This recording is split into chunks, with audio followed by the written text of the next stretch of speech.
우리들은 서로에게 영향을 주기도 하고 또 영향을 받으면서 그렇게 지나고 있습니다.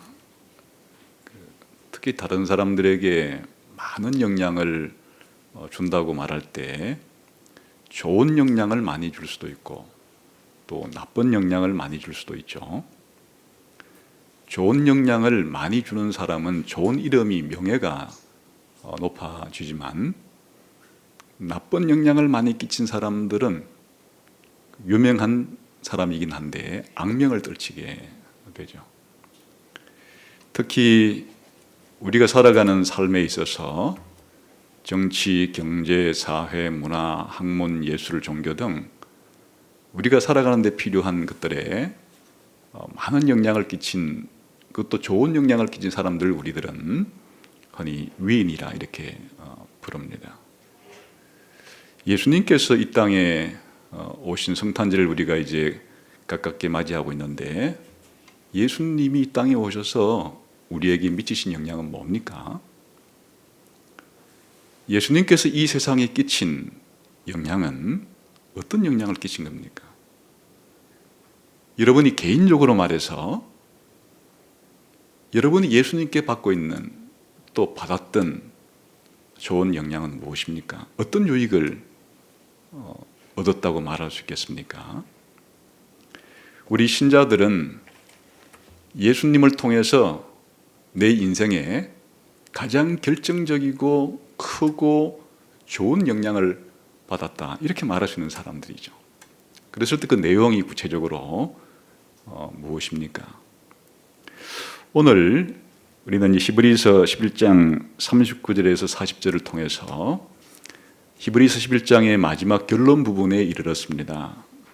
여기에 보면 기본적으로 이제 구약시대 성도들과 신약시대 성도들을 비교하면서 신약시대 성도들이 구약시대 성도들보다 하나님께 받은 은혜가 사실 더 크다 이렇게 지금 말을 하려고 해요. 근데 그 결정적인 이유가 뭔가니까 바로 예수님 때문이에요. 예수님이 오셔서 이 땅에서 행하신 일 때문에 예수님이 오시기 이전에 살았던 구약시대 성도들과 예수님이 오시고 난 이후에 살았던 신약시대 성도들을 비교해보면 하나님의 은혜로 예수님을 믿어서 믿음으로 구원받는다는 데선 궁극적으로는 차이가 나지 않아요. 그러나 예수님의 오심 이전과 이후에는 결정적으로 중요한 차이가 있어서 하나님을 믿는 신자들에게 베푸신 은혜가 크지만 예수님이 오고 난 이후에 살아가는 우리 신약시대 성도들은 구약 성도들에 비해서 더 큰 은혜를 받았다 이렇게 말하고 있는 거죠. 그러니까 이제 적용입니다.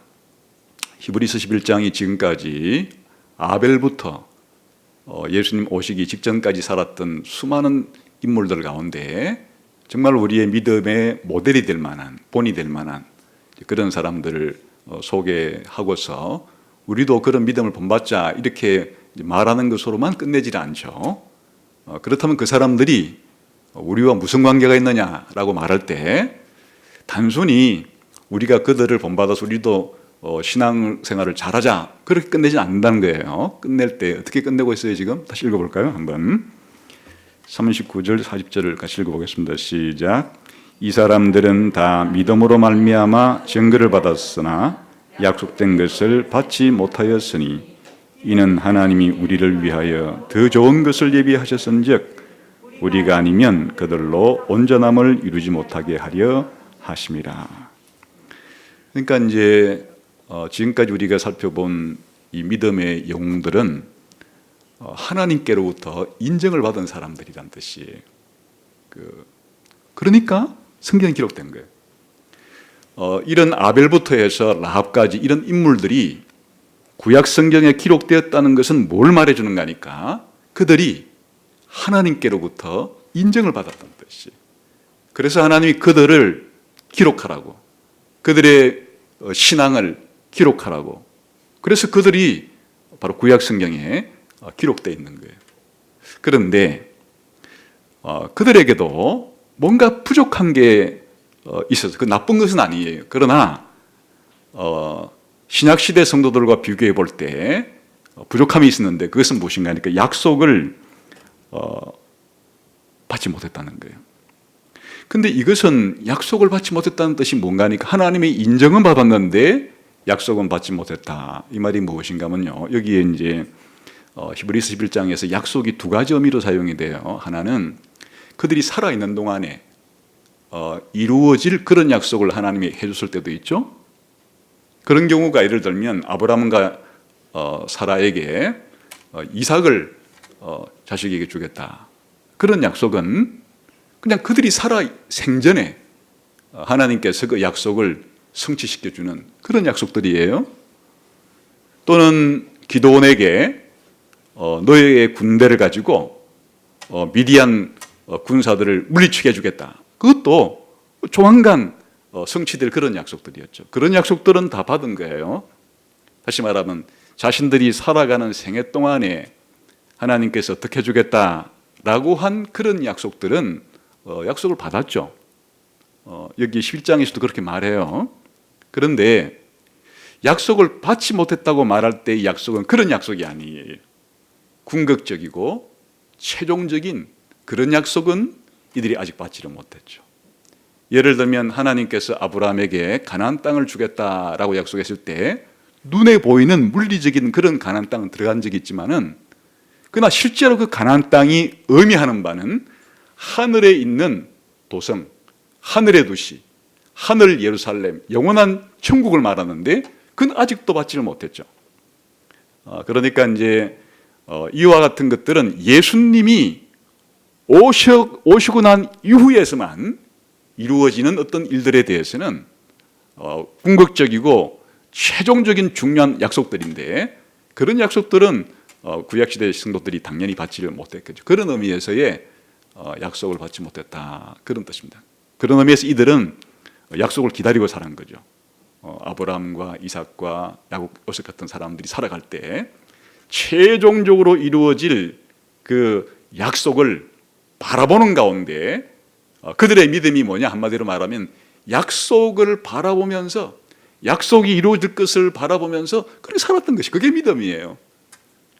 그렇게 이제 정리를 하고 그 다음 40절에는 그럼 이것이 우리에게 무슨 의미가 있느냐라고 말했을 때 우리 신약시대 성도들은 하나님께서 놀라운 일을 더 많이 행해 주셨는데 바로 그들과 비교해 보면 더 좋은 것을 우리에게 주셨다. 그게 이제 예수님이 오신 것과 관련이 있다 그런 말이죠. 그래서 이 히브리서 11장 39절에 40절은 히브리서 11장의 요약인 동시에 사실은 이제 이 얘기가 어디 나오냐? 구약시대 성도들보다 신약시대 성도들이 하나님께로부터 더 좋은 것을 받았다는 것을 설명해 주는 게 그냥 히브리서예요. 그냥 히브리서 1장부터 지금까지 그 10장 자체가 아니 더 넓히면은 히브리서 13장 전체가 그냥 무엇을 설명하기 위한 이 편지인가 하니까 하나님께서 신약시대 성도들에게 구약시대 성도들보다 더 좋은 것을 주셨다는 것을 설명하는 것이에요. 그래서 여기에 더 좋은 것이라는 것이 히브리서를 관통하는 아주 열쇠와 같은 그런 중요한 단어라는 것을 알 수 있습니다. 히브리서 전체에 퍼져 있는 거예요. 우리 한번 오늘은 그런 면에서 하나님께서 이 시간의 흐름 가운데 예수님이 오시기 이전에 살았던 신자들보다 예수님이 오시고 난 이후에 지금 살아가고 있는 우리 신약시대 성도들에게 더 좋은 것을 예비했다는 것이 무엇인가를 보기 위해서 히브리서 전체를 다시 한번 개관을 해볼 거예요. 우선 한번 더 좋은이라고 하는 이 구절들이 히브리서에서 얼마나 많이 사용이 되는지를 보겠습니다. 13번이 나와요. 그것도 히브리서 전체에 지금 퍼져 있습니다. 한번 중요한 구절들이니까 읽어보고 해설은 제가 이후에 정리해서 해드리겠고 한번 읽어봅시다. 먼저 히브리서를 첫 장을 딱 열면서 1장 4절을 한번 보겠습니다. 1장 1절부터 4절까지가 이제 히브리서의 서론인데 딱 서론 끝부분에 한번 봅시다. 시작. 그가 천사보다 훨씬 뛰어남은 그들보다 더욱 아름다운 이름을 기업으로 얻으심이니, 여기에 더욱 아름다운 이름을 기업으로 받았다. 지금 예수님에 대해서 한 얘기예요. 여기에 히브리서를 열자마자 더욱이라는 말, 더욱 아름다운 이름을 예수님께서 기업으로 받았다. 그러니까 이게 중요한 바로 결정적인 열쇠와 같은 내용이라, 더 좋은이라고 하는 말이. 그 다음에 이제 6장으로 건너가 보겠습니다. 조금 넘어와서 히브리서 6장 9절을 봅시다. 시작. 사랑하는 자들아, 우리가 이같이 말하나 너희에게는 이보다 더 좋은 것, 곧 구원에 속한 것이 있음을 확신하노라. 이보다 더 좋은 것이 너희에게 있다. 그 다음에 7장 7절도 보겠습니다. 쭉 한번 읽어보겠습니다. 시작. 논란의 여지 없이 낮은 자가 높은 자에게서 축복을 받느니라. 이게 이제 문맥상 높은이라 번역했지만 같은 단어예요. 더 좋은 그런 상태인 직책에 있는 그런 것을 가리키는 겁니다. 그 다음에 19절 7장에 조금 뒤로 가서 봅시다. 시작. 율법은 아무것도 온전하게 못할지라 이에 더 좋은 소망이 생기니 이것으로 우리가 하나님께 가까이 가느니라. 더 좋은 소망, 더 좋은 소망이라는 것이 하나님께 가까이 갈 수 있는 것이 더 좋은 소망이에요. 더 좋은 소망이라는 표현이 나오죠. 그 다음에 22절도 보겠습니다. 시작. 이와 같이 예수는 더 좋은 언약의 보정이 되었다. 더 좋은 언약이 있다는 거예요. 더 좋은 언약의 보정. 예수님이 더 좋은 언약의 보정자가 되셨다. 그 다음에 8장으로 넘어가서 6절을 보겠습니다. 시작. 그러나 이제 그는 더 아름다운 직분을 얻으셨으니 그는 더 좋은 약속으로 세우신 더 좋은 언약의 중보자시라. 이게 더 좋은 약속, 더 좋은 언약이라는 말이 나오죠. 약속은 약속인데 더 좋은 약속이 있고, 언약은 언약인데 더 좋은 언약이 있다는 거예요. 이렇게 더 좋은 약속과 더 좋은 언약도 지금 설명을 하죠. 그 다음에 히브리서 9장에 가봅시다. 9장에 한 장을 넘기면 23절의 내용을 읽어봅시다. 시작. 그러므로 하늘에 있는 것들의 모양은 이런 것들로서 정결하게 할 필요가 있었으나 하늘에 있는 그것들은 이런 것보다 더 좋은 제물로 할지니라. 제물이 있는데 더 좋은 제물이 있다는 거예요. 비교하고 있죠, 지금 제물을. 그 다음에 또 한 장을 넘겨서 10장 34절을 가봅시다. 시작. 너희가 갇힌 자를 동정하고 너희 소유를 빼앗기는 것도 기쁘게 당한 것은 더 낫고 영구한 소유가 있는 줄을 압니다. 더 좋은 소유가 있다. 우리가 생각하는 좋은 소유보다 더 좋은 소유가 있다. 그 다음 또 한 장을 넘겨서 11장 가봅시다. 우리가 계속 살펴본 11장에는 이 말이 참 많이 나옵니다. 16장을 보겠습니다. 시작. 그들이 이제는 더 나은 본향을 사모하니 곧 하늘에 있는 것이라. 이러므로 하나님이 그들의 하나님이라 일컬음을 받으심을 부끄러워하지 아니하시고 그들을 위하여 한 성을 예비하셨느니라. 더 나은 본향, 하늘에 있는 본향이 있다. 이것은 더 나은 고향, 더 나은 본향이다, 이렇게 말하죠. 또 35절도 보겠습니다. 11장에서 35절 조금 뒤로 가서 시작. 여자들은 자기의 죽은 자들을 부활로 받아들이기도 하며 또 어떤 이들은 더 좋은 부활을 얻고자 하여 심한 고문을 받되 구차히 불려나기를 원하지 아니하여 더 좋은 부활, 그런 표현이 나오죠. 그 다음에 11장 40절이에요. 시작. 이는 하나님이 우리를 위하여 더 좋은 것을 예비하셨은즉 우리가 아니면 그들로 온전함을 이루지 못하게 하려 합니다. 그러니까 지금 여기에 나오는 더 좋은이라는 표현이 갑자기 나온 표현이 아니라 그거예요. 히브리서의 그 서론부터 히브리서가 가장 중요한 내용을 거쳐오면서 전부 다 더 좋은 거 설명했잖아요. 그거의 총 결론으로서 지금 더 좋은 것이란 말. 앞에 있는 내용들을 전부 포함하는 것이에요. 이 뒤에도 한 번 더 쓸 것이에요. 12장 24절을 보겠습니다. 시작. 새 언약의 중보자이신 예수와 및 아벨의 피보다 더 나은 것을 말하는 뿌린 피다. 예수님의 피는 아벨의 피보다 더 나은 피라고 말하고 있어요.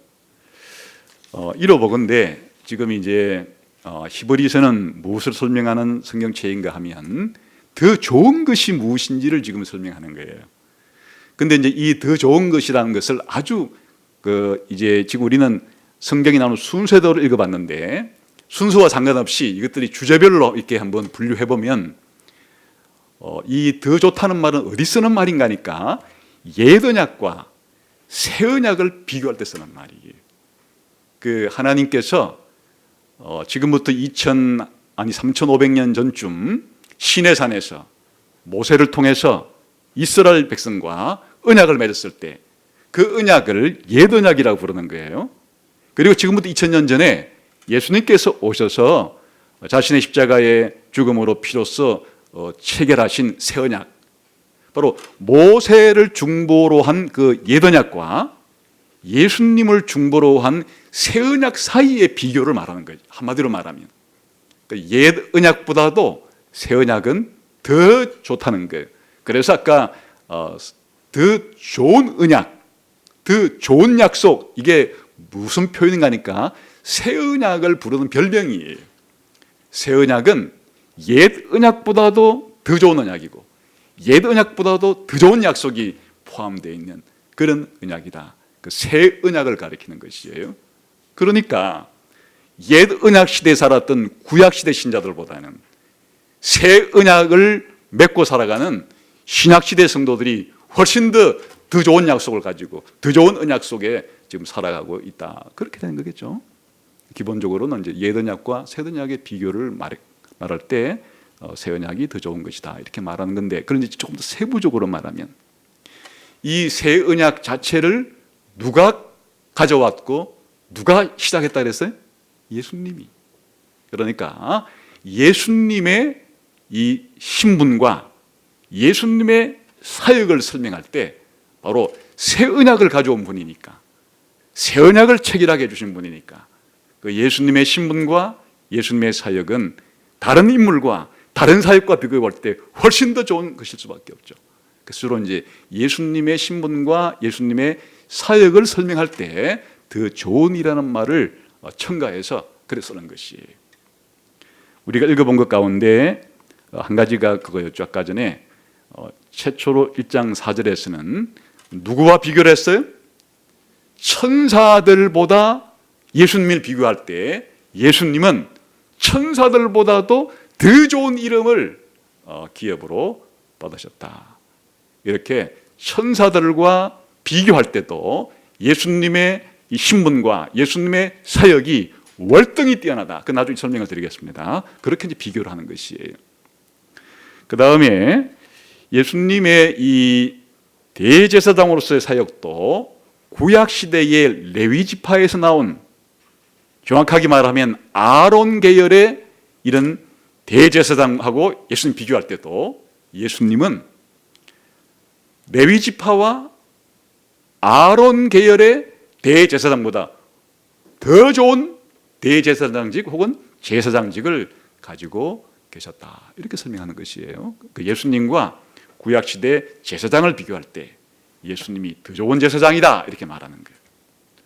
그러면 또한 제사장이 하는 일이 제사를 드리는 일이에요. 제물을 바치는 것이 이제 제사장이 하는 일인데, 그러면 저 레위 지파의 제사장들이 드린 그 제물과 구약 시대 동물 제사였죠. 동물을 바치는 제사와 예수님은 제사장으로서 무슨 제물을 바치는가 하면 예수님 자신의 목숨을 제물로 바친 거예요. 예수님 자신의 피를 제물로 바친 거예요. 예수님 자신을 하나님께 제물로 바친 거예요. 그러니까 구약 시대, 옛 언약 시대에 동물을 하나님께 제사로 드린 것과 예수님께서 자기 자신의 생명을, 자신의 목숨을, 자신의 피를 제물로 드린 것을 비교해 보면 어느 것이 더 당연히 좋겠어요? 예수님이 자신의 몸을 제물로 바친 이것이 훨씬 더 좋은 거죠. 그래서 예수님의 제물을 바친 예수님의 이 희생 제사를 더 좋은 제사라 이렇게 표현을 하는 거예요. 그래서 아까 우리가 히브리서 9장 23절에 보면 바로 예수님은 더 좋은 제물이다 이렇게 표현을 하는 거죠. 기독교인과 이제 관련해서 예수님이 오시고 난 이후에 우리가 기독교인이 이제 됐기 때문에 예수님을 믿는 기독교인에게 발생한 그런 구원이야말로 더 좋은 것이랄 수밖에 없죠. 그래서 이 구원 자체가 아예 좋은 거예요. 그래서 더 좋은 것 곧 구원. 구원은 말이에요. 우리 인간이 이 땅에 살아갈 때 사실은 건강한 것도 좋은 거죠. 뭐 부유한 것도 좋은 거죠. 또 다른 사람과의 좋은 관계를 맺는 것도 좋은 거고 다른 사람으로부터 칭찬받는 것도 좋은 것이고 뭐 이런 것들이 다 좋은 거 아니에요? 그런데 더 좋은 것이 뭐냐? 그건 바로 구원이에요. 최고로 좋은 것이 할 수 있겠죠. 그러나 비교를 이 세상에 살아갈 때 사람들이 생각하는 그런 좋은 것과 비교한 것이니까 구원은 더 좋은 것이다. 이렇게 말할 수가 있겠죠. 그럼 그 더 좋은 것이 뭐냐? 오늘 우리가 특성을 부를 때 하늘에 있는 그 거룩한 새 예루살렘. 히브리서에서는 그것을 뭐라고 표현하는가 하면 바로 더 나은 본향, 하늘에 있는 본향 이렇게 말하기도 하고 또는 그걸 얻기 위해서 더 좋은 부활을 하는 거죠. 부활을 해서 그런 것을 얻는 것을 말하고 이렇게 되는 거예요. 그래서 이제 이런 것들이 바로 신약 시대 신자들에게 하나님께서 주신 이것들을 바로 더 좋은 것이라 이렇게 이제 표현을 한 겁니다. 이렇게 놓고 보면 히브리서의 구조 전체가 예수님과 예수님의 사역이 다른 것과 비교해 볼 때 더 좋다는 것을 이제 설명하기 위한 거예요. 가장 먼저 히브리서 서론이 1장 1절부터 4절까지인데 바로 그때부터 해서 2장까지 전체가 무슨 내용으로 되는가 하면 예수님이 누구보다 더 좋은 분이라고요? 천사보다도 더 우월한 분이다. 그거를 설명하는데 1장과 2장을 할애하고 있는 거예요. 핵심은 그거예요. 예수님이 천사보다도 더 좋은 분이고 천사가 한 사역보다 더 좋은 일을 하신 분이다 하는 것을 이제 설명하는 거예요. 그 다음에 히브리서 3장부터 사실 10장까지는 이제 크게 볼 때 두 가지 내용이 들어있는데 그건 뭔가 하면 예수님이 제사장이란 말이에요. 예수님의 제사장 직분 자체가 구약시대 제사장 직분보다는 더 좋은 것이다. 이렇게 설명하는 게 히브리서 5장과 에서 7장까지 얘기해요. 그 다음에 8장부터 10장까지 이야기는 그 제사장이 하는 사역이 뭐라 그랬습니까? 제사를 드리는 거예요. 예수님이 드린 그 제사 자체가 구약시대에서 드려진 제사보다도 더 좋은 것이다 설명하는 것이. 그러니까 히브리서의 전체적인 내용 자체가 전부 다 예수님이 하신 일이 더 좋은 것을 설명하는 데 있다. 이걸 알아야 이제 11장 40절에서 하나님이 우리들을 그들 구약시대 신자들보다 더 좋은 것을 예비해 주었다. 지금까지 한 얘기를 요약하는 내용이에요. 그래서 이 내용들을 개략적으로만 설명을 드렸는데 그 하나하나 설명하는 게 히브리서 전체를 설명하는 것이니까 이 한 구절을 온전하게 설명하기 위해서는 히브리서 1장부터 마지막 장까지 전체를 설명하는 것과도 같은 일이에요. 그래서 오늘은 이 중에서 히브리서 서론 부분에는 이 모든 것들이 요약되어 있기 때문에 더 좋은 것을 우리들에게 주셨다라고 말할 때 그 더 좋은 것이 무엇인지를 알기 위해서 히브리서 서론 부분만을 나머지 시간 마칠 때까지 설명을 드리도록 하겠습니다. 자, 히브리서 1장으로 가보겠습니다.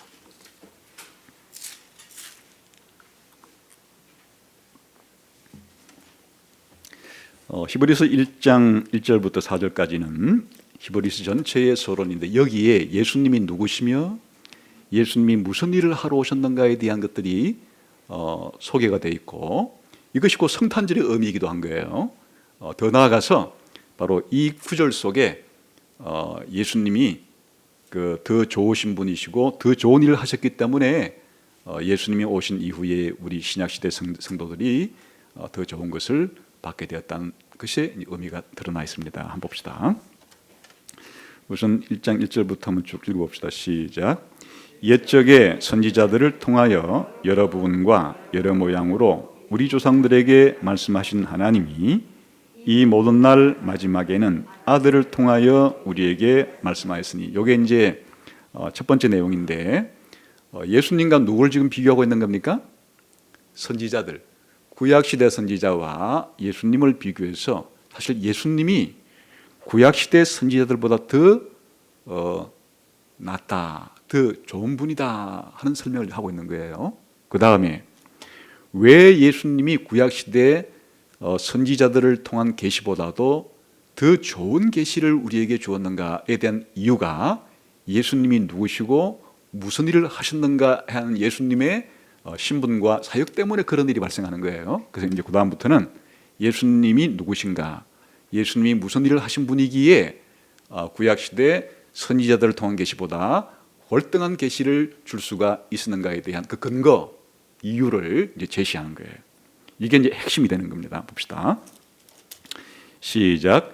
이 아들을 만유의 상속자로 세우시고 첫 번째, 두 번째, 또 그로 말미암아 모든 세계를 지으셨고, 또 세 번째, 이는 하나님의 영광의 강체시고, 네 번째, 그 본체의 형상이시고, 다섯 번째, 그의 능력의 말씀으로 만물을 붙드시고, 여섯 번째, 죄를 정결하게 하는 일을 하시고, 일곱 번째, 높은 곳에 계신 지극히 크신 이의 우편에 앉으셨다. 이 이유 때문에 예수님이 구약시대에 여러 선지자들을 통한 계시보다도 월등한 계시를 우리에게 줄 수가 있었다. 일곱 가지의 이유와 근거를 지금 제시하는 거예요. 그리고 마지막으로 이제 4절이에요. 시작. 그가 천사보다 훨씬 뛰어남은 그들보다 더욱 아름다운 이름을 기업으로 얻으셨다. 이거는 이제 예수님과 천사를 비유한 것인데, 아까 이 첫 번째는 예수님과 누굴 비교했습니까? 구약시대 선지자들을 비교해 볼 때 예수님이 구약시대 선지자보다 더 나은 이유가 아까 설명이 되었죠. 마찬가지로 예수님은 천사들보다 더 나은 분이 되는 거예요.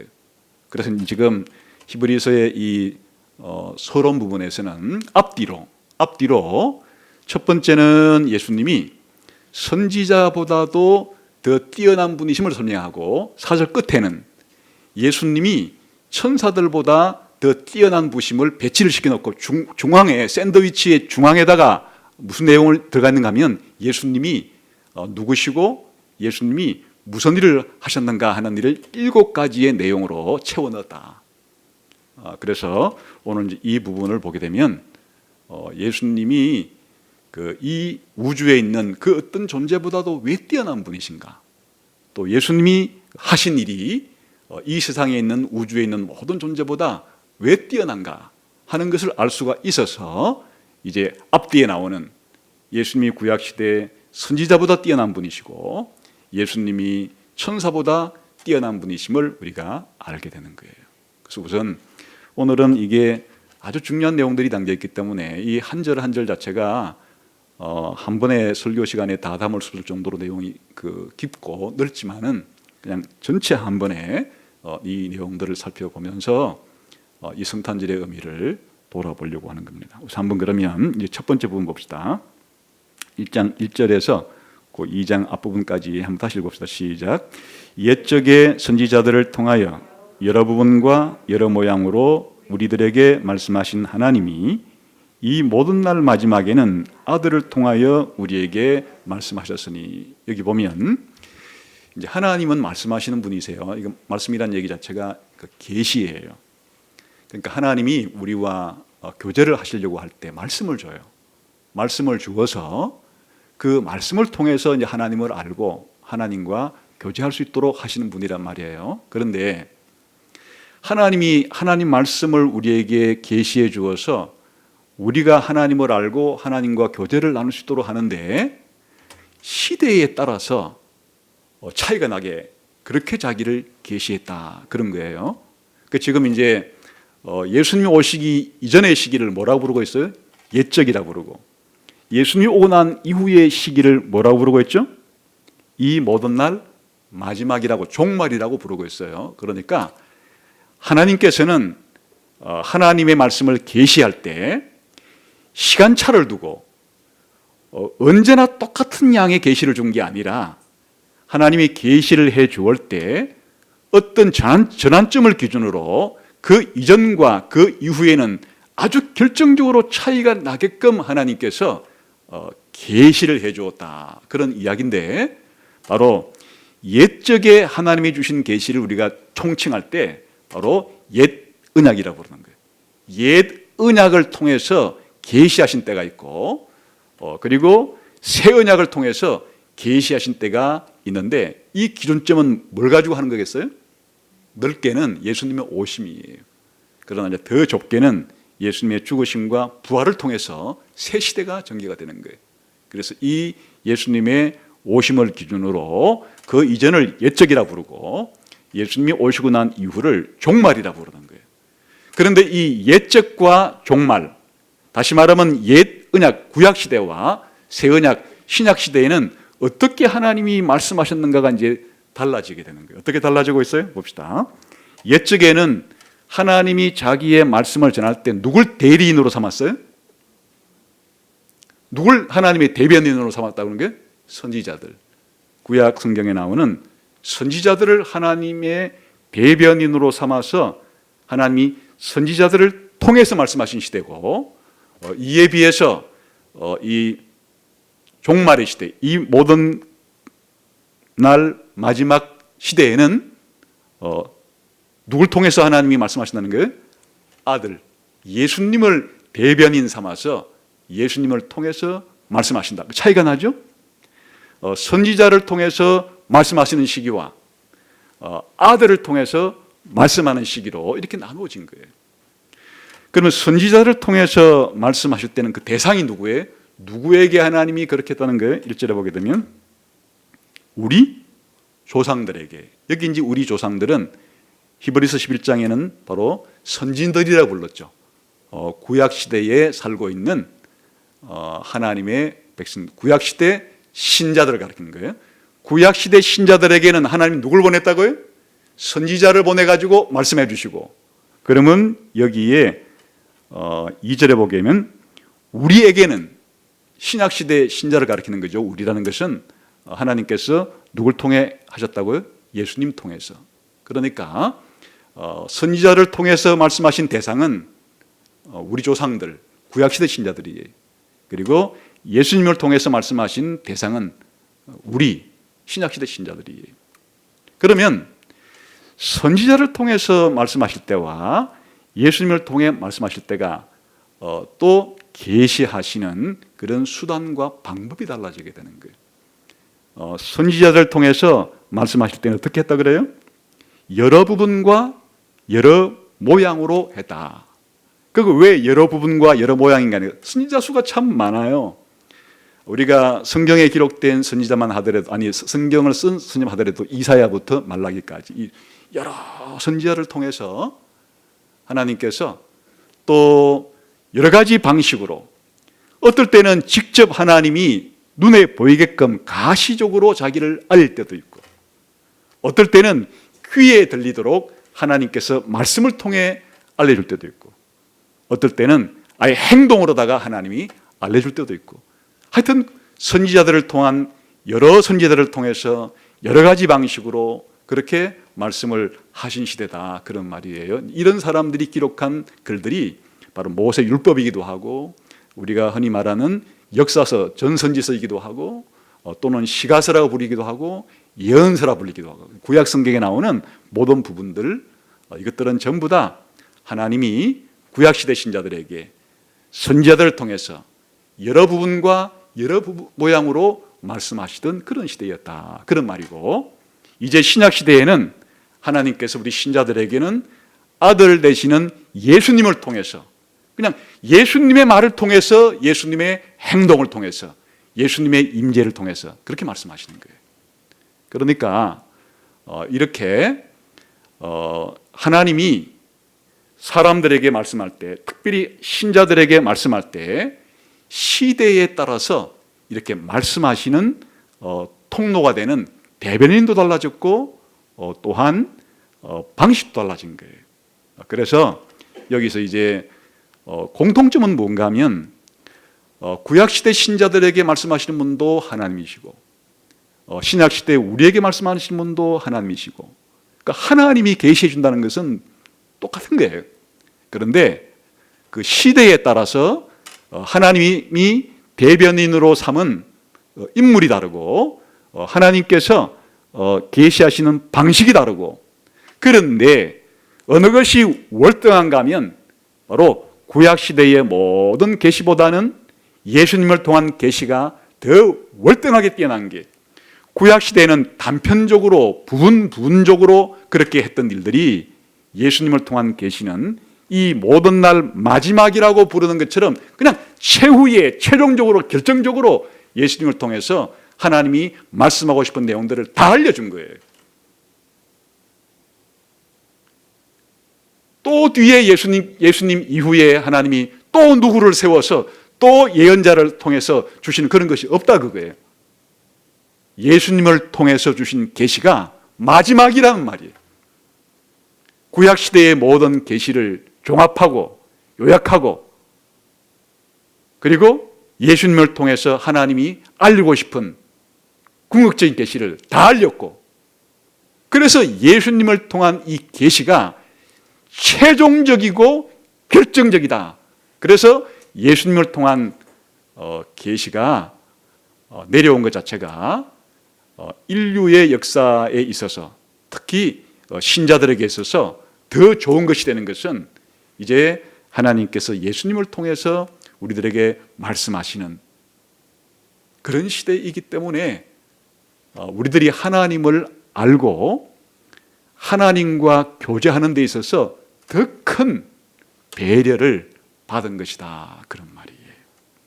그런데 이제 여기까지만 이렇게 설명을 하면은 무슨 내용인지는 알겠는데, 그럼 왜 예수님이 선지자보다도 예수님을 통해서 하는 계시가 더 좋지? 왜 예수님을 통한 계시가 최종적이지? 왜 예수님을 통한 계시 이후에는 다른 계시가 있을 수가 없는 거지? 이러한 물음에 대한 것이 바로 그 다음에 나오는 예수님이 어떤 분이고 예수님이 하신 일이 얼마나 놀라운 일을 했기 때문에 예수님을 통한 계시가 최종적이 되는 거고 결정적이 되는 것이고, 이렇게 이제 설명을 하는 것이에요. 그래서 이 7가지의 내용은 신약 성경 전체, 아니 신구약 성경 전체를 통해서 예수님이 누구시고 무슨 일을 했는가의 요약 중에 요약, 또 요약 중에 요약, 지금 말해 엑기서 중에 엑기서, 엑기서 중에 엑기서예요. 이 안에 모든 내용이 종합적이고 총체적으로 간결하면서도 핵심적으로 정리되었기 때문에 어찌 보면 예수님에 대한 그 설명, 성탄절 예수님이 누구시고 왜 오셨는가를 이해하는데 여기에 나오는 이 내용보다도 더 깊고 넓고 간결하면서도 핵심적인 말을 찾아보기 힘들 정도예요. 자, 한번 봅시다. 제일 먼저 7가지 예수님에 대한 설명 가운데 첫 번째가 무엇이라 그랬어요? 한번 2절 그 뒷부분 읽고 시작. 이 아들을 만유의 상속자로 세우셨다. 첫 번째, 여기 이제 만유라는 것은 온 우주를 가리키는 것입니다. 만물, 우주 만물을 가리키는 것이에요. 하나님께서 예수님에게 뭘 주셨는가 하면 만물의 상속자가 되도록 해주셨다. 예수님이 만물을 가지신 상속이라는 자체가 부모에게 무슨 기업을 상속받게 되면 자익게 되는 거잖아요. 하나님께서 이 만물을 누구에게 주셨느냐? 예수님에게 줬다는 얘기예요. 근데 이제 이 얘기는 무엇을 배경으로 하는가 하면 시편 2편 8절에 보게 되면 하나님이 자기 아들에게 이렇게 말해요. 너는 내 아들이라.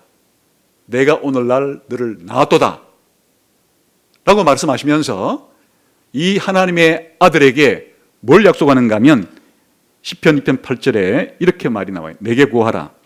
내가 이방 나라를 내 유업으로 주겠다. 그러니까 시편 2편 8절에서 다윗의 후손으로 올 왕에게 하나님께서 만국을 주겠다 이렇게 설명을 해요.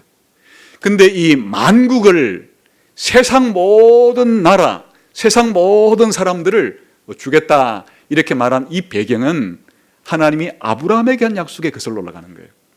하나님께서 아브라함에게 무슨 약속을 했는가 하니까 아브라함이 이름을 바꿔주면서 네가 모든 민족의 아비가 될 거다. 쉽게 말하면 모든 민족이 너에게서 나올 거다 하는 것 자체가 아브라함에게 그 이후에 만국을 주겠다 하는 이것을 시편에서 좀 더 상세히 설명한 거예요. 그런데 하나님께서 예수님에게 주겠다고 한 이 만유는 사실 현재 이 세상이 아니에요. 언제 세상을 가리키는가 하면 장차 올 세상, 새하늘과 새 땅, 우리가 다른 이름으로 부를 때 하늘 고향, 영원한 예루살렘, 영원한 천국을 하나님께서 예수님에게 주신 것이에요. 2장 5절 한번 봅시다. 예수님께서 이 땅에 오셔서 둘째 아담으로, 마지막 아담으로 사역을 다 완수하신 다음에 하나님이 뭘 주는가 하니까 2장 5절 시작. 하나님이 우리가 말하는 바 장차 올 세상을 천사들에게 복종하게 하심이 아니라, 이제 누구한테 주는가 하면 바로 예수님에게 주신 거예요. 여기에 장차 올 세상은 현재 우리가 살고 있는 창세기 1장 1절에서 하나님이 태초의 천지를 창조하니라 할 때 이것을 예수님에게 주었다, 그런 정도 의미가 아니라 예수님이 이 땅에 오셔서 아담이 실패한 것을 예수님이 다 순종하시고 성취하심으로 원래 하나님이 아담에게 주려고 했던 그 새하늘과 새 땅, 새, 나중의 표현으로 치면은 새 예루살렘이라고 부르는, 우리가 알기 쉬운 표현으로 바꾸면 영원한 천국을 예수님에게 주셨다, 그런 뜻이에요.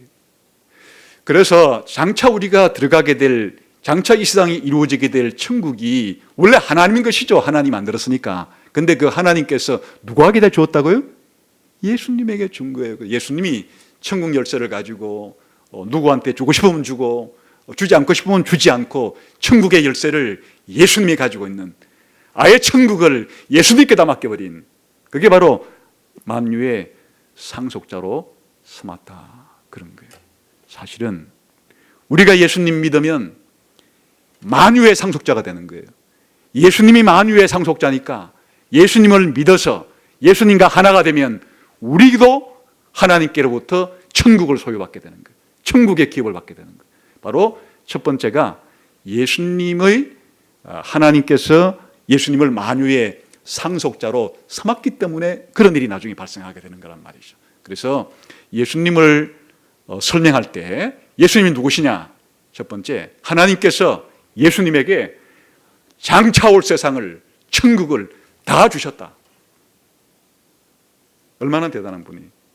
저 구약의 아브라함과 다윗 왕에게 약속한 만유를, 그 만국을 주는 정도가 아니라 온 우주 자체를 하나님께서 예수님에게 주셨다. 예수님이 이 땅에 오신 것 자체가 그를 위해서 온 거예요.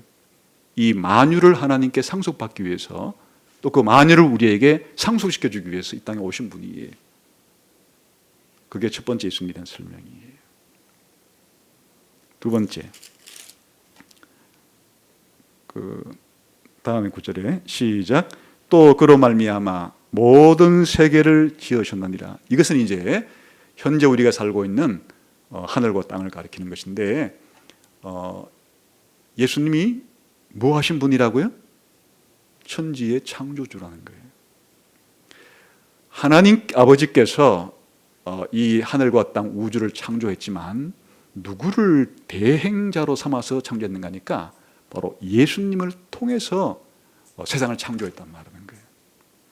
그러니까 하나님 아버지께서 이 세상을 창조하신 창조주신데 예수님도 세상을 창조한 창조주란 뜻이에요. 하나님 아버지도 창조주시고 예수님도 창조주시고 공동으로 창조하신 거예요.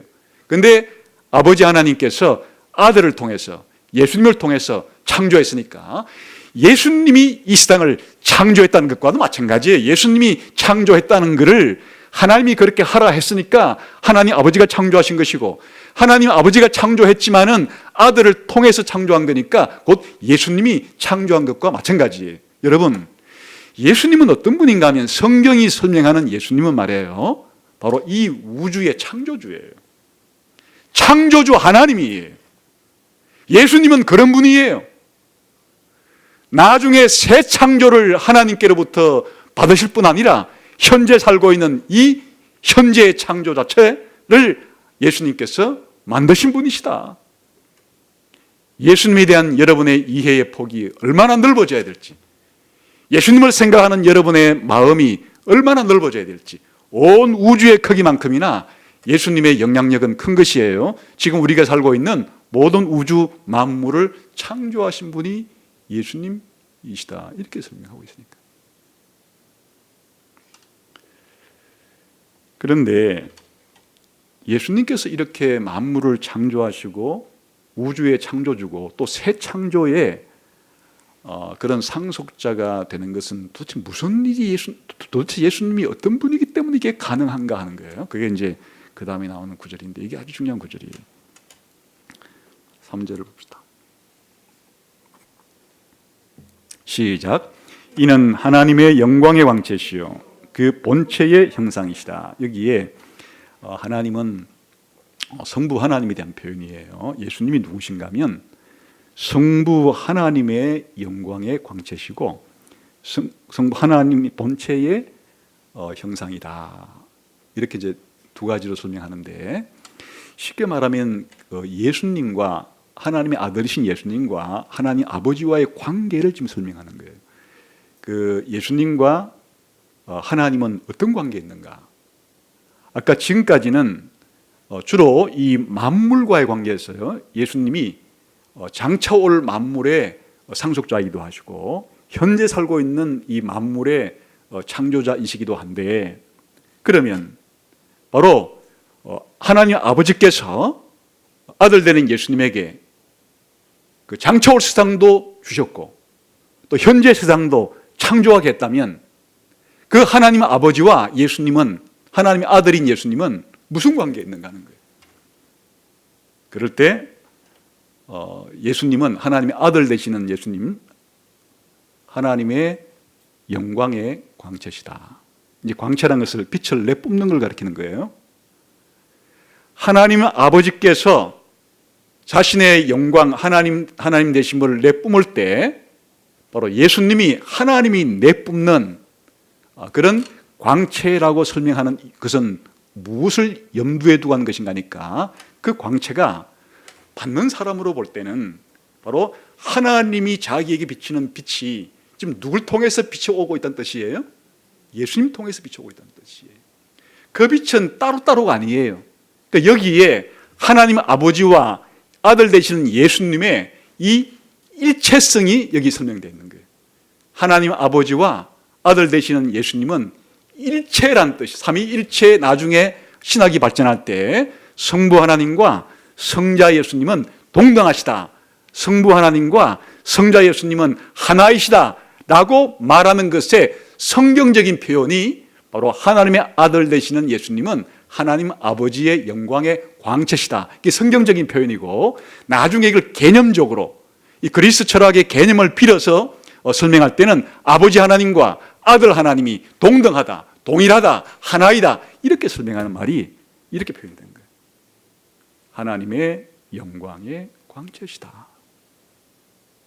두 번째에 나오는 그 본체의 형상이라는 것은 이 본체, 하나님의 본질에 대한 설명인데, 하나님의 본질을 형상이라 하는 것은 여기에 이 쉬운 그림 언어로서 도장 찍는 것을 가리키는 거예요.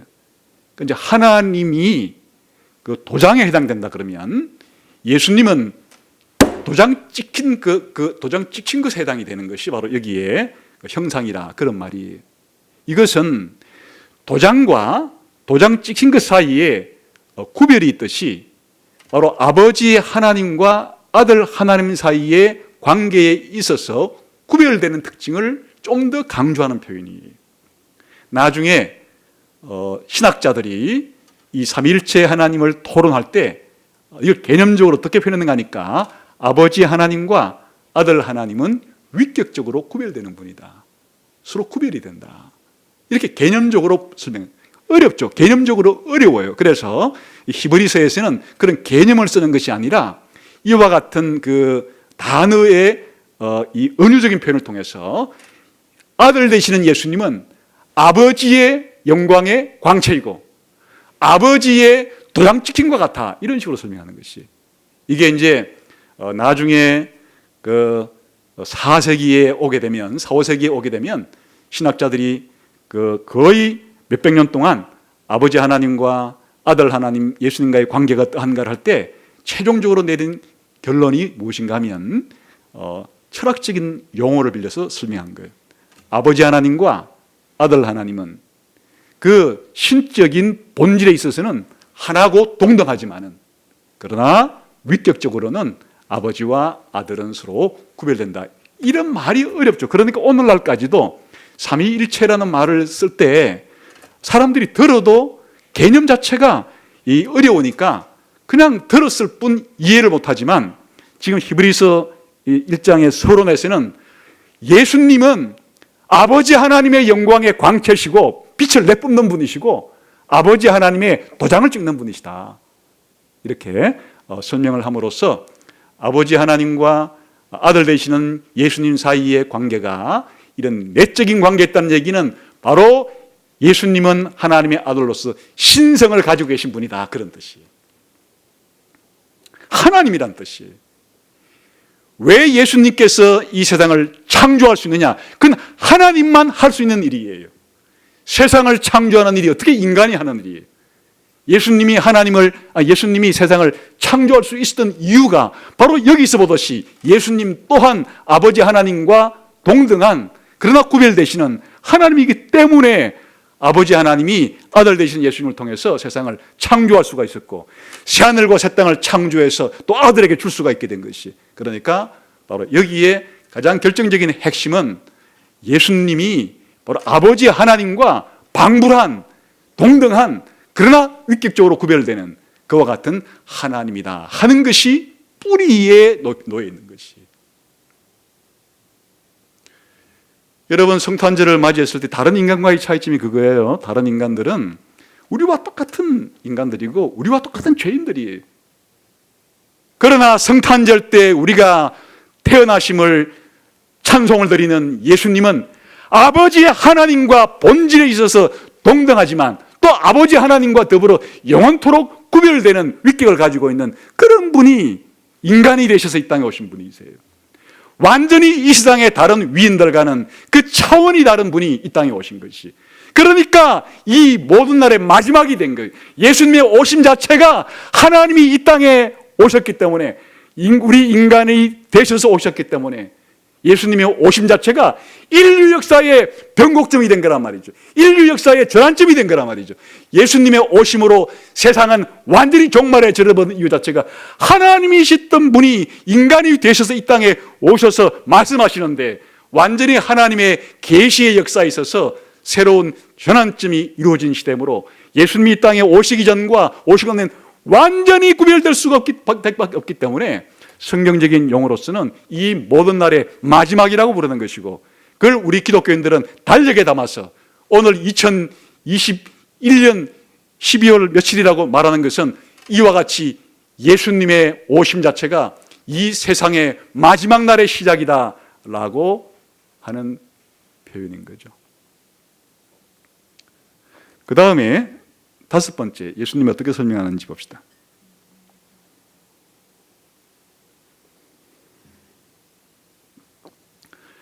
3절 그 다음 시작. 그의 능력의 말씀으로 만물을 붙드시며. 여기 지금 만물이라고 번역학은 만유하고는 다 똑같은 말이에요. 만유를 이번에는 붙드시고 계신다. 아까 처음에는 예수님께서 이 만물을 뭐 하신 분이라 그랬어요? 창조하신 창조주라 그랬는데, 여기서 만물을 붙든다는 얘기는 창조하신 만물을 예수님이 통치하신다는 뜻이에요. 창조하신 만물을 예수님께서 섭리하신다는 얘기예요. 이게 무슨 뜻인가 하면요, 여기에 붙든다 하는 것 자체가 그냥 예수님이 만드신 창조하신 세상을 예수님이 가만히 그냥 유지되도록 그냥 지탱시킨다, 그런 의미 정도가 아니에요. 여기서 붙든다 하는 표현이 담고 있는 의미는 어떤 목표를 향해서 이 세상의 이 창조와 역사를 그렇게 끌고 가는 분이라는 뜻이에요. 다시 말하면 하나님께서 우주를 창조하시고 인간의 역사를 창조할 때 하나님의 계획이 있고 하나님의 목적이 있는데, 하나님이 세운 계획을 이루어지도록 이 역사를 이끌고 가시는 분이 누구신가 하면은 예수님이란 뜻이. 하나님이 세워놓으신 목표가 있어요. 새하늘과 새 땅이 이 땅에 오도록 하시는 것인데, 이 땅에 새하늘과 새 땅이 오도록 만물을 붙잡고 그렇게 끌고 가시는 분이 예수님이다, 그런 의미예요. 다시 말하면 오늘 이 세상에서 벌어지고 있는 크고 작은 모든 인류의 역사가 우리는 다 이해하기 힘들어요. 고대 역사를 봐도 우리가 아는 지식은 제한되고, 현재 이 세상에 벌어지는 일들도, 이 수많은 나라들에 벌어지는 이 모든 일들 어떻게 알겠어요? 미래도 마찬가지고. 그런데 한 가지 여기서 가르쳐 주는 것은 과거의 역사건 현재 역사건 미래 역사건 이 역사가 그냥 굴러가지 않는다는 것이에요. 역사는 목표를 향해서 나가는 것이에요. 역사는 하나님이 정해놓으신 목적을 향해서 나아가고 있는데, 그냥 나가는 것이 아니라 예수님이 붙잡고 이 역사가 하나님이 정하신 목적대로 갈 수 있도록 그렇게 이끌어 가시는 분이시다. 역사의 주인이라는 뜻이에요. 그냥 뭐 역사의 한 부분에 사건을 일으키는데 주동자가 되어서 미치는 그런 영향을 가진 분 정도가 아니에요. 인류 역사 자체를 하나님이 영원한 천국을 건설하기 위해서 세운 계획이 있는데, 그렇게 되도록 예수님께서 모든 것들을 주관하고 관장하고 이끌어서 그렇게 가도록 하시는 분이시다. 만물을 붙드는 분이시다. 뭘로? 능력의 말씀으로. 말씀이 능력이 있다는 뜻이 아니고 예수님이 신적인 능력을 가지고 그렇게 한다, 그런 뜻이에요. 다시 말하면 창세기에서 하나님이 세상을 뭘로 창조했어요? 그냥 말씀으로 창조한 거예요. 하나님의 능력을 보여주는 거예요. 이 만물을 움직일 때 예수님이 뭘 가지고 한다고요? 그냥 말씀으로 하시는 거예요. 신적인 능력을 가지고 그렇게 하신다, 그런 뜻이에요. 하나님만 할 수 있는 일을 하고 계시는 거예요, 지금. 마지막 두 개, 시간이 많이 지났기 때문에 간단하게 설명합시다. 그러면 마지막 두 개 함께 읽어봅시다. 시작. 죄를 정결하게 하는 일을 하시고 높은 곳에 계신 지극히 크신 이의 우편한, 이거는 이제 히브리서에서 지금 앞으로 설명할 모든 내용의 요약인데요, 이 죄를 정결하게 하신 일이라는 자체가 우리의 구원 사역을 가리키는 거죠. 우리를 죄로부터 우리를 구원하시는 사역, 바로 제사장이 하는 일이에요. 예수님이 제사장이 되어서 우리를 죄로부터 구원시켜 주시는 일을 하신다. 이게 이제 앞으로 히브리서 3장에서 10장까지 전부 다 이거에 대한 설명이에요. 지금 이 말에 예수님이 죄를 정결하게 하시는 일에 대한 설명이 나머지 히브리서 그 전체에 해당되는 내용이에요. 그리고 그 결과로서 예수님은 탄생하시고 사시고 죽으시는 일을 통해서 죄를 정결한 일을 하시는데, 그 이후에 부활하시고 성천하시고 하나님 보좌 우편에 앉아 계시는 분이시다. 앉아 있다는 얘기는 일을 다 끝냈다는 얘기예요. 우리가 이제 성경에서 앉았다 할 때는 그냥 쉬려고 이렇게 앉는다는 뜻인데, 그때는 피곤해서 앉는 뜻이 아니고 일을 다 끝냈기 때문에 앉는다, 그 뜻이에요. 그러니까 하나님 보좌 우편에 앉았다는 얘기는 예수님이 이 모든 일을 다 끝냈다는 거예요. 죄를 정결하게 일, 아담의 죄, 아니 거슬러 올라가면 사단이 지은 죄로부터 아담이 지은 죄로 인한 이 세상의 죄와 죽음의 이 모든 결과들을 예수님이 오셔서 태어나시고 사시고 십자가에 죽으심으로 이 모든 죄 문제를 다 해결하신 이후에 우리를 구원하신 일을 다 마쳤기 때문에 이제 예수님은 하나님 보좌 우편에 앉아 계신다.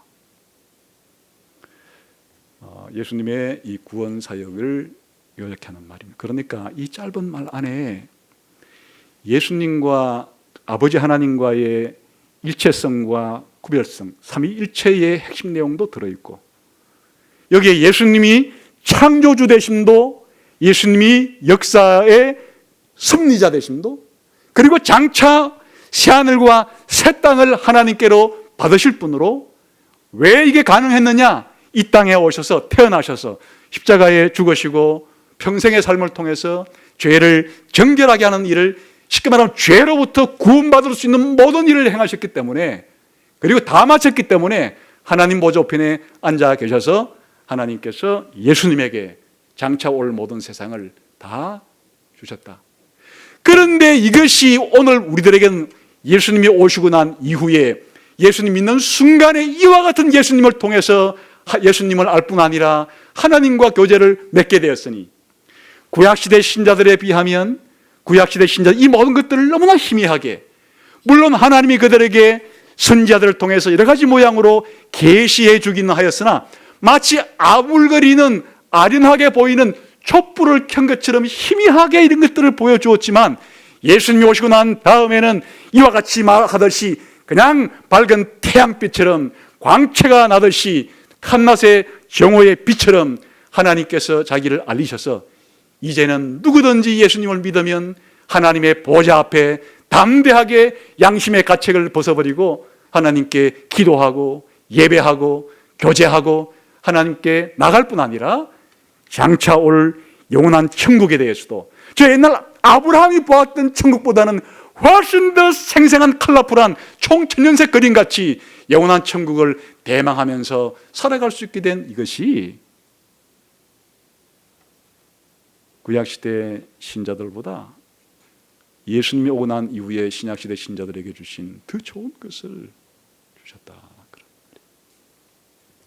이것은 책임이 있죠.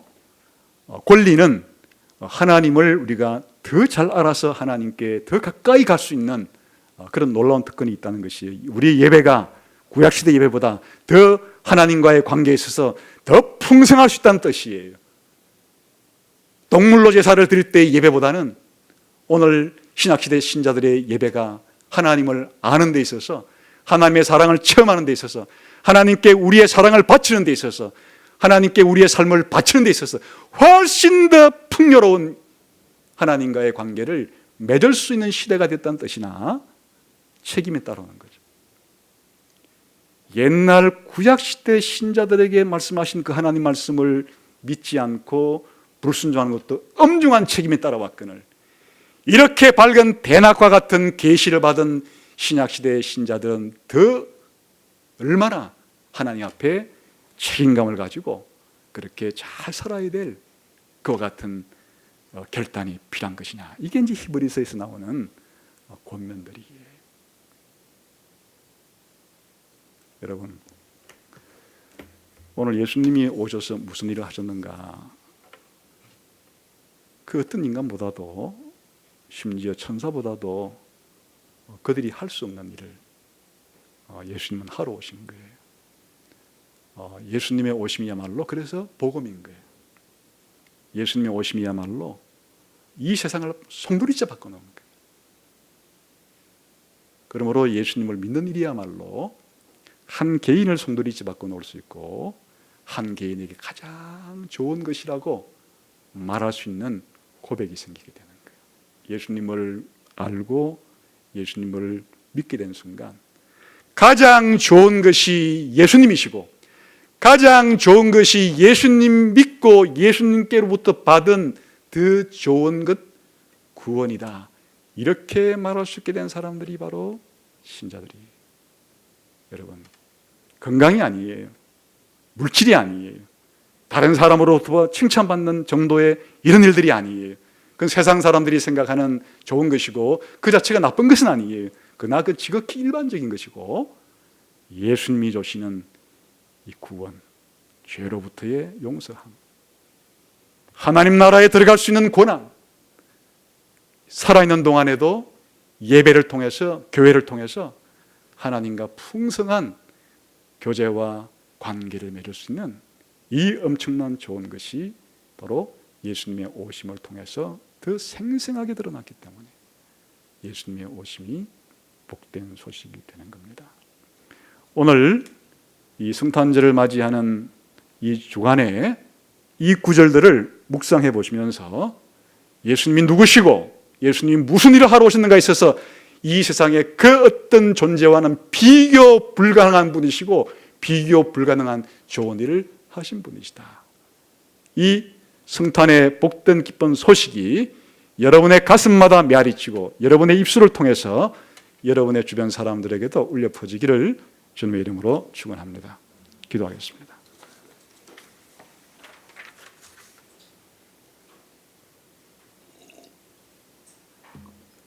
하나님 아버지 감사합니다.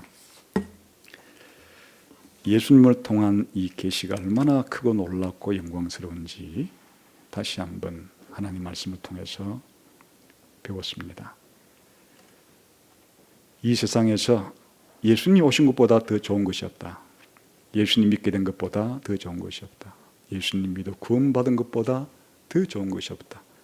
예수님 믿어 영원한 천국을 소망하는 것보다 더 좋은 것이 없다고 고백할 수 있는 저희 모두가 되게 해 주옵소서. 그리고 이것이 우리의 삶 속의 열매로 맺히게 해 주옵소서. 예수님 이름으로 기도하옵나이다. 아멘.